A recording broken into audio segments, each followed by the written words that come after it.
Hi, I'm Sam. I work at the Calgary Knifewear as a retail associate and knife sharpener, and I'm here at the warehouse/studio today to look at some exciting new stuff. I'm Matt, I'm the warehouse manager, and we are going to be playing around with this new barbecue, seeing how it compares to our konros, and I'm excited to get to play with fire. Yeah, it's gonna be a good day. Yeah. Curious to see what this Thaan grill has to offer in terms of how it compares to the konro stuff. So, yeah, exciting. When I worked as a chef, I worked with charcoal for, I would say, 6 years out of sort of the 10, 12 years I worked in kitchens. Mostly enclosed, but a little bit of open flame like this. And we invited Sam down because Sam is our resident konro enthusiast. I've got a big konro at home that I will find any and every excuse to bust out. It's my favorite way to cook and definitely my favorite way to entertain. I'm very curious to see what this Thaan grill has to offer in terms of how it compares to the konro stuff. This thing is cool. I love the look of it. Whoa. I think my favorite thing about this is just how durable it is, how solid. I mean, it looks ridiculously badass. It's so clean. I really like the look of it. I feel like this would be at home on the back of a yacht in Monaco. I'm looking at it as an ex-chef thinking this is way easier to get past food safety inspections because it's all steel. You can take it apart, clean it down. You've got like micarta handles rather than wood, which can be porous, and sometimes they don't like to have too much wood floating around in the kitchen. I want to take it apart. Let's take it apart. Cool. So we got these pretty heavy duty grates here. You'll see a lot of like the konros and the barbecues that you see have the thinner, more lightweight grills on them. These are some pretty thick bars. I think you're gonna get a nice sear with them. I'm interested to see like how long it takes them to heat up to the point where it's not gonna stick. If you're into that 45-degree, like beautiful checkerboard pattern on a steak, then those are gonna be quite nice. There we go. They market that bit as dishwasher safe, which I do really like. Yeah. One of the things about the konro is that the top of a ceramic grill, you end up with ash or like oil spatter on it, and I don't really do much other than like wipe mine down at the end of cooking with it, but being able to keep it really nice and clean is something that yeah, I think scratching a nice itch. In this case, I think it looks pretty much, it's built to last. Let me say that.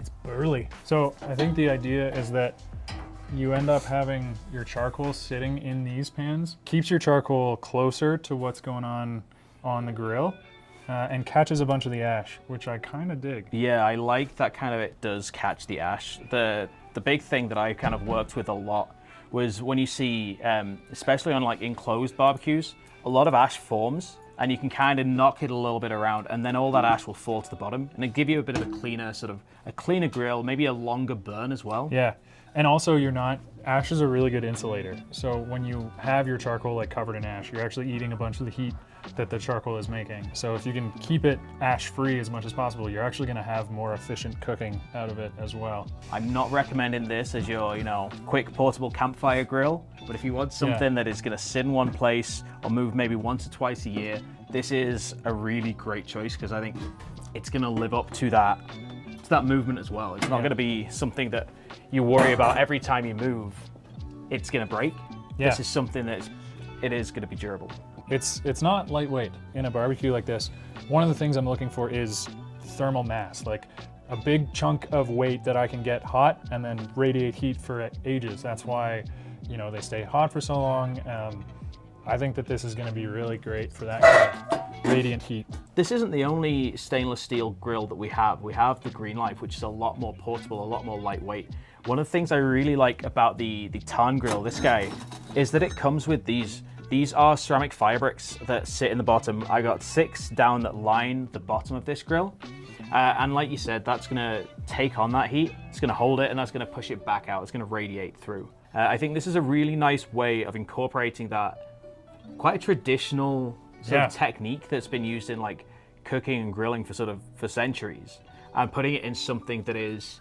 Yeah, because you have like the ease of maintenance and the ease of cleaning, and then you also have the thermal mass from the ceramic, which is quite nice. You'll be able to build a kind of cross-draw airflow thing going on quite easily here, I think. Now that we've not got like some of the parts in, just with the bricks, that's still like that is still a good weight to it. Yeah.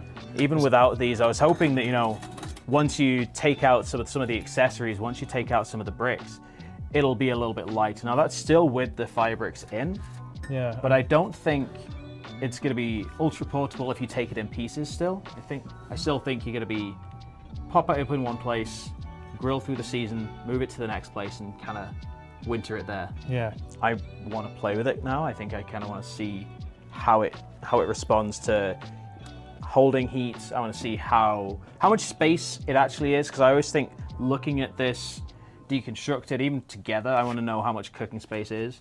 I always underestimate. Yeah. I'm like, I have a massive grill. I can cook all of the skewers at once. And it's like, nope. Obviously, don't do it indoors unless you have a professional grade hood vent. That is dangerous. Please don't kill yourself. Yeah. Without fans, this is a one-time use thing. So let's go play with some coals. Cool. Let's go. Goddamn, praise the Lord. Bartland conquistador. Madman, Don Draper dress. Nothing I can't afford. Big biz, I'm doing fine. Up to shenanigans. Tick, tick, my wrist won't die. I'm Robert Pattinson. Back inside. That was a successful afternoon. Lots of good cooking, I think. The honest truth is that I didn't want to like this as much as I do. I am notoriously frugal, and this is a premium grill and it has a premium price tag. I loved so many things about it. Like when we first got this lit, the heat was pretty much immediate. Like we put in the charcoal, we heated it up in a chimney starter. As soon as that went in, we gave it maybe 5 minutes for the grills to heat up as well. Oiled them just a little bit, and it came out absolutely beautiful. It didn't get too hot on the outsides, which I thought was kind of interesting, especially around where I'm actually going to move it. The airflow was good. The system on the inside for dealing with the ash is quite nice. Once we got the hang of it, there is what seems like a correct way to set it up, which is with the little handles on the outside. So you can, when you lift up the ashtrays, everything kind of slides down and is captured. The bigger grills were nice, especially if you like that kind of steakhouse looking vibe of the perfect diagonals. If you're doing hot dogs, put them on parallel to the grates so that they don't run away from you. That is one thing I like about the Conros, is you can have a little lip around the outside if you flip your grate over. And these ones, you gotta keep an eye on stuff because it might run away from you. We stopped grilling maybe 20 minutes ago. It's still a little warm, but we've managed to, in that 20 minutes, get this cleaned down, ash emptied, wipe down the surfaces on it, and it is in a really good state to go. It's not the type of thing you have to spend hours cleaning. I looked at it and I thought, yeah, it's good size. It's that kind of classic yakitori setup, long and thin. But in this case, like we could probably, you know, cook 14 to 16 skewers at any one time. We had it set up as like a half and half grill, so we had a hot section, we had a slightly cooler section. It worked really nicely for that, and I didn't find that we had to be messing around with the heat all too much. I would agree that. Also, with the swappable grills, that was one thing that I was a little bit iffy on. They're a little tough to manipulate, but once they're there, they're not really moving anywhere, so they're quite solid.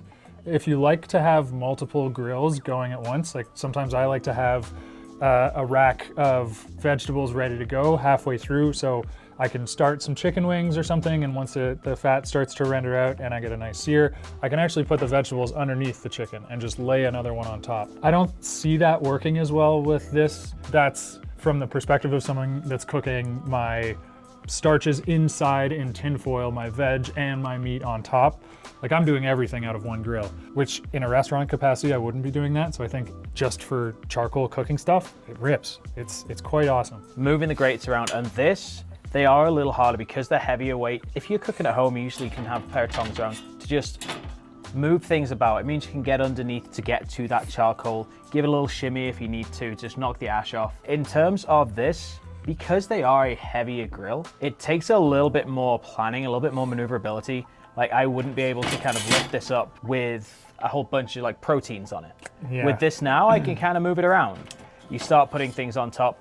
It's not the easiest. I do actually really recommend something like this curved tip tong is kind of perfect for lifting and moving. Almost compulsory. The Conro feels like it's a really well-made fishing boat. Yeah. It's a great fishing boat. You take it out to sea, it does exactly what you need every single time, and it's reliable. This is more of a bit of a premium yacht. This is a motor yacht. This is when you take it out and you're sitting there and you want all of the luxuries that go with that, rather than just doing that job from start to finish. Overall, quite impressed. I am bitterly very impressed. I would buy 2 big conros if I was looking at that. Like, I think that this is super beautiful, but I have a big conro barbecue and I run out of space on it almost every time I am cooking with it. So I would go with more space. I like the rustic looking stuff. I think it matches my vibe a little better than the polished yacht. I'm certainly more of a fishing type. I'm stealing valor because you won't catch me dead on a boat. Yeah. It is a distinctly bougie product that I love the look of. And were I designing, say, an outdoor kitchen or something like that around a centerpiece of a charcoal grill, like this feels like it has the heft and polish that I'd want out of like a really fine kitchen appliance. These are available for pre-order now. The link will be in the bio, as will the estimated arrival date and the price. As always, thank you for watching. Like, subscribe, we'll see you next time.